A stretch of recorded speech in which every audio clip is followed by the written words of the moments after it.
Estem prou bé o amb què estem fallant amb el món econòmic, amb el motor, amb el tema de la si la bossa sona a Barcelona és bona?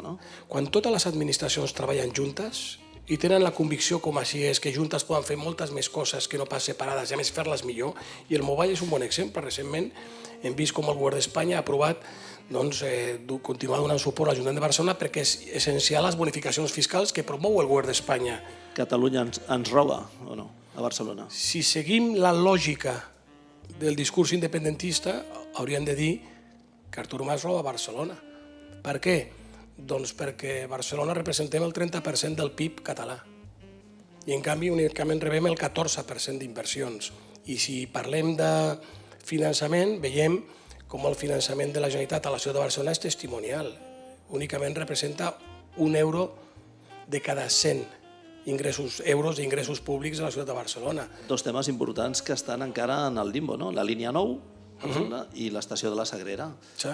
Això és una retallada a les aspiracions per créixer més en aquesta ciutat i en aquesta àrea metropolitana. Per mi el tema de l'estació de la Sagrera és que s'ha de redefinir, és a dir, el cost, la sobredimensió del que es volia fer doncs no estava ajustada a la seva necessitat. Per mi hi ha una vessant que és molt important vinculada a l'estació de la Sagrera, que no sempre es parla, que és la transformació pels barris que suposarà.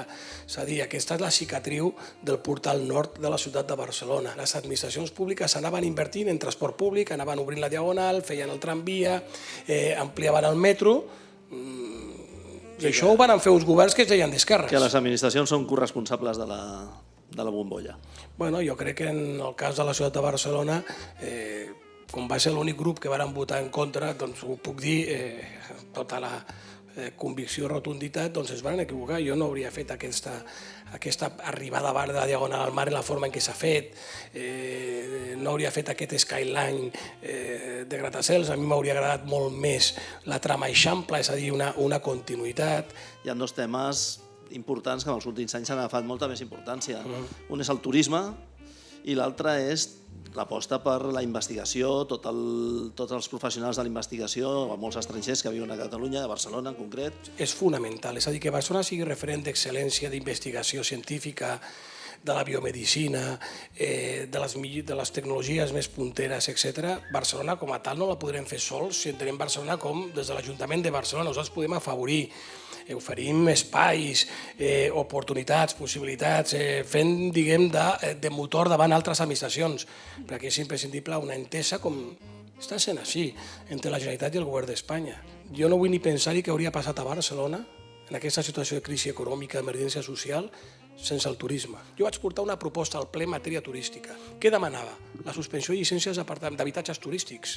Què més demanava? Un pla de xoc d'inspecció. Alcalde, és que proliferen les molèsties dels habitatges legals i dels irregulars, que a més de molèsties no tenen ni tan sols llicència. I la tercera petició era un mecanisme, un protocol de resposta eficaç per part de l'Ajuntament a les denúncies per molèsties dels veïns. Això era el 2013.